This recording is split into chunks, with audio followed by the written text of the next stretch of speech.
با درود بینندگان عزیز، شما برنامه خبری رادیو آزادی رو مستقیما تماشا دارید. من شعله گلخوجه هستم در خدمتتون عزیزان. سلام. در 15 دقیقه دیگر اطراف این موضوع صحبت خواهیم داشت. ایدی کمرنگ مطبوعات توجیک در دوشنبه، روزنامه‌های بخریدار و دلسردی ژورنالیستان در جنوب تاجیکستان. در بسیار حالت منصبداران ما از روزنامه‌نگاری ما حذر میکنند و حرکت میکنند که با آنها نخورند و حرکت میکنند که با آنها اطلاع ندهند. مشکل هم در همین است. سه‌شنبه 30 روبل روسی و یا پیامد ارزان شدن قرب روبل روسی به خانواده‌های مهاجران توجیک. کرونا ویروس نیست، اما تدبیرها اندیشیده میشوند. در تاجیکستان بازار و مکان‌های سیرادم را با محلول‌های مخصوص поккории میکنند. محض استفاده میبریم محلول المدز رو که بر ضد ویروس و میکروب‌ها و باکتری‌ها استفاده برده میشود. اما شروع میکنم از یک خوش خبر. ورزشکار توجیک صاحب روħħat به المپیادای توکیو 2020 شد. بهادور اسمونوف مجزن معروف توجیک امروز در مسابقه انتخابی المپی در منطقه آسیا اقیانوس در وزن تو 63 کیلو بر ورزشکار ایرانی پیروز آمد. با همین او از نخستین ورزشکاران توجیک شد که روخت بازی‌های تابستانه المپی را به دست آورد. بهادور اسمونوف سال گذشته در قهرمانی بوکس آسیا در تایلند به عنوان قهرمانی دست یافته با مدال طلا سرفراز گشته بود. امروز در امان اردن مجزن آخرین توجیک شببوس неъматуллоев در وزن تا 81 کیلو برای به دست آوردن روخت المپی تلاش میکند. امروز در تاجیکستان روزی матбуот رو جشن گرفتند که چند سال اخیر وضعیت ناخوبی را پس سر میکند. دست کم در 4 سال اخیر چندی از نشریه‌های مستقل از کار مانده، برخی از خبرنگاران در کشورهای خارجی پناهنده شدند.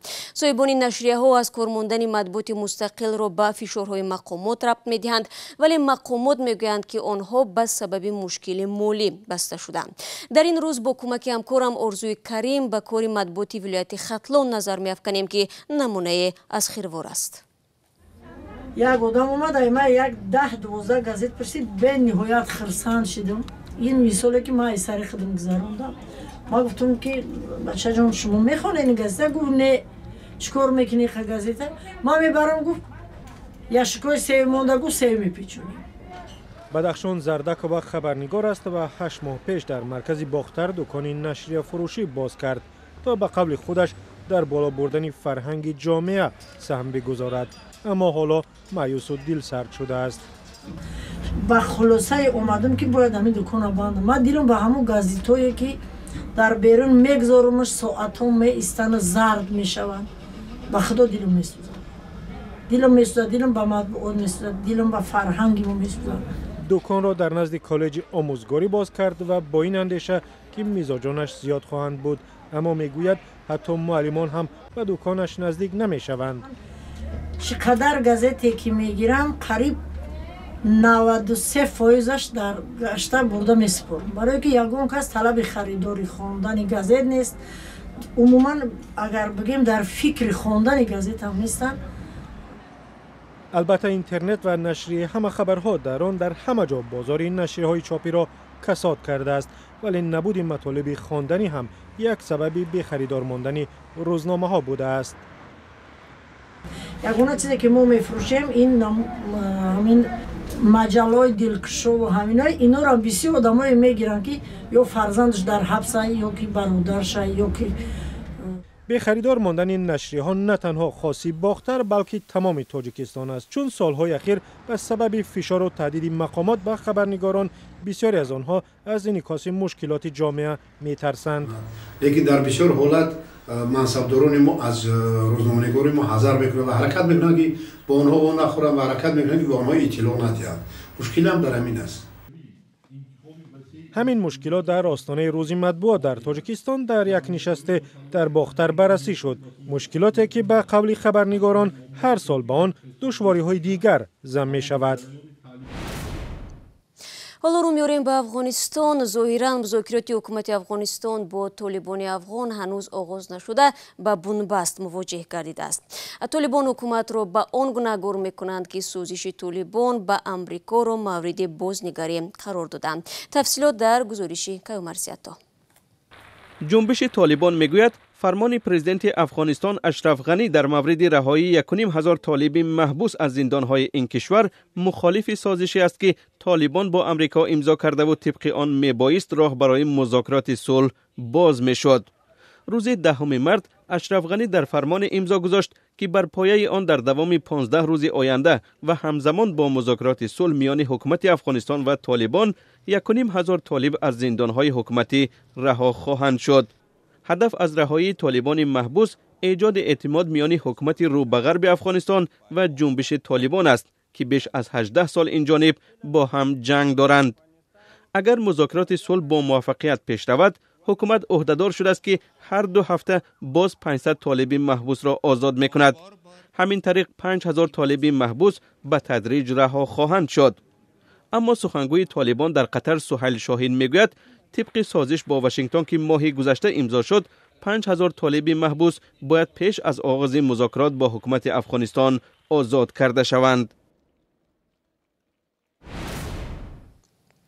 بینندگان عزیز، از همه شما دعوت میکنیم که در معین کردن نوار بهترین آزمون رادیو آزادی با نام لحظه های انتخابات سهم گذارید. در کانال آزادی ویدیو در پلیلیست مخصوص 14 نوار گذاشته شده است. این نوارها از جریان انتخابات پارلمانی 1 مارس از طرف کاربران نوار برداری گردیده است. نواری که به شما پسند می آید لطفاً لایک بگذارید و در زیرش عقیده خود را نویسید. 6 نواری که بهای بلندترین رو میگیرند به مرحله دوم آزمون راه داده می شوند. برای بهترین نوارها مکافات ویدیو کامera، پلانشت و سمارت فون تقدیم می‌گردد. حالا به یک آگاهی دیگر توجه کنید دوستان و سپس درباره کاهش روبل روسی و تاثیر آن به خانواده‌های تاجیک و پوکوری سانیتاری در بازارهای دوشنبه گزارش می‌دهیم. ما را همراهی کنید.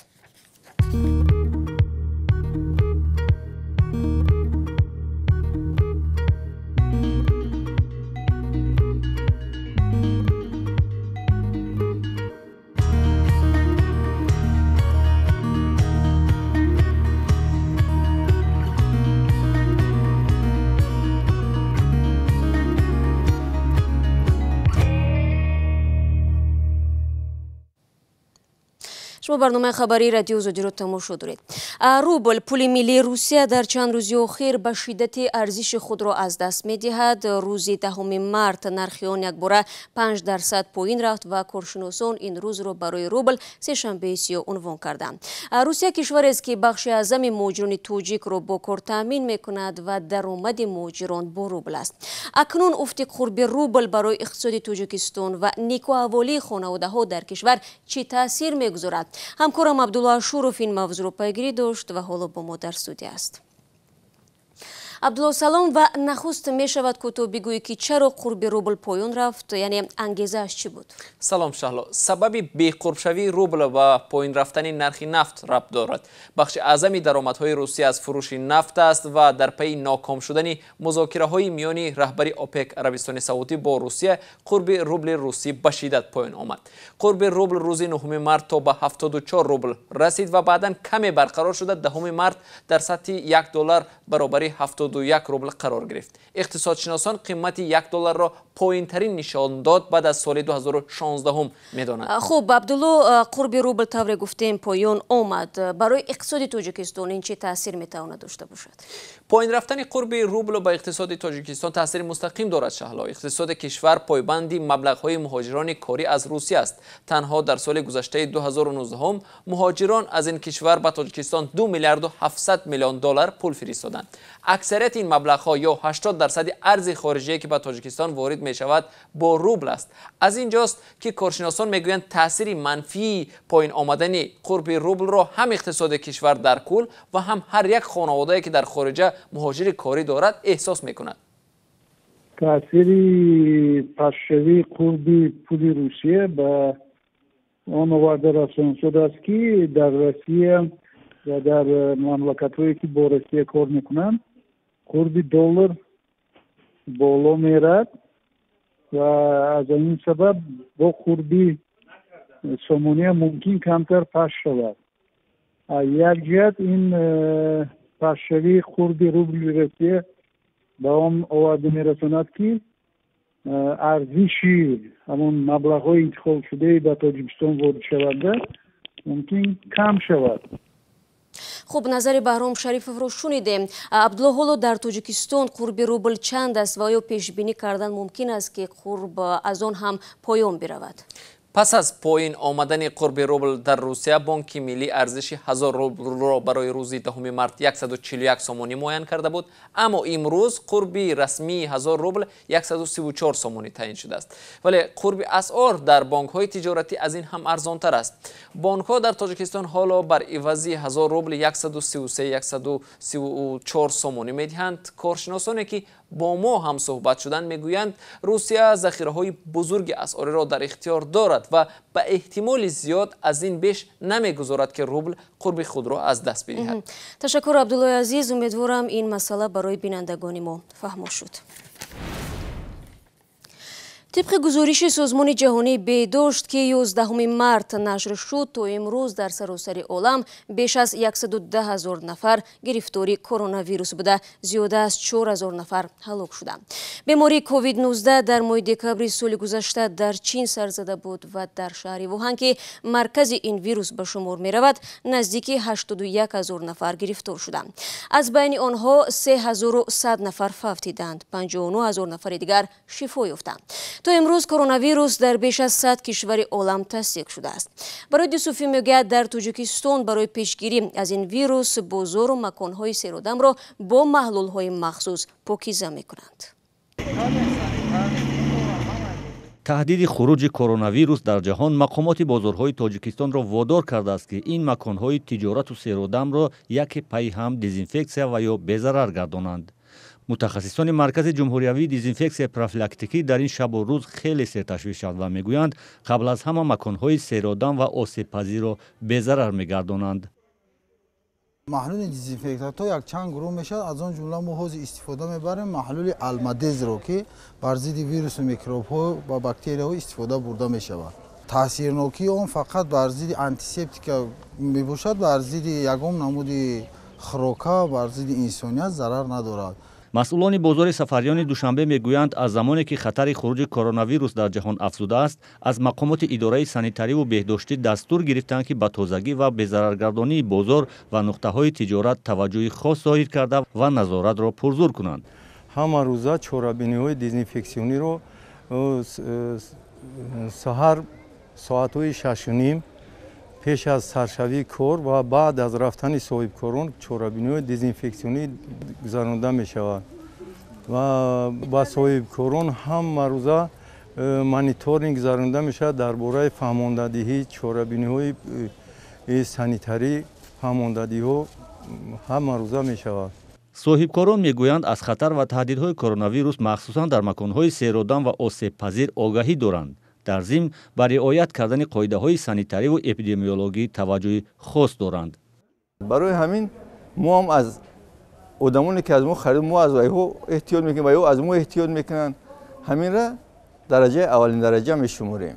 مقامات اداره بهداشتی میگویند تدبیرهای بی‌ضررگردانی و جلوگیری از پنه‌شوی کرونا ویروس در اکثر اداره و مؤسسه‌های تاجیکستان در حال راه‌اندازی است. از جمله در یک نشست خاص در دوشنبه با اشتراک نمایندگان سازمان جهانی تندرستی و وزارت تندرستی تاجیکستان نقشه واکنش به حالت فوق‌العاده در رابطه با کرونا ویروس نوع کووید 19 در تاجیکستان در حال تهیه شدن است. تا این دم به خاطر پیشگیری از پنه‌شوی کرونا ویروس در تاجیکستان مسجدهای 5 وقته و جامع بسته شده، تجلیل جشن نوروز و شرکت دانشجویان و مکتبیان در مارشروفکه‌ها لغو شده، مسابقه‌های فوتبال به اشتراک مخلصان برگزار می شود. و برنامه هنری نگین امانقول و وزخانش نقطه توجیک بینابر کرونا ویروس در اسرائیل بکار کرده شده است. در این باره سازمان دهنده برنامه ایلی یعقوبوف در شبکه‌های اجتماعی خبر داد. قرار بود برنامه روزهای 11 و 12 مارس برگزار شود. بینندگان عزیز، شما میتوانید تفصیلات این خبر را در وبسایت رادیو آزادی زیر نشانی www.azadi.org پیدا کنید. فراموش نکنید که فردا در نوید بامدادی صبح بر وقت من شما را منتظر میشوم. تا فردا، خدا نگهدارتان.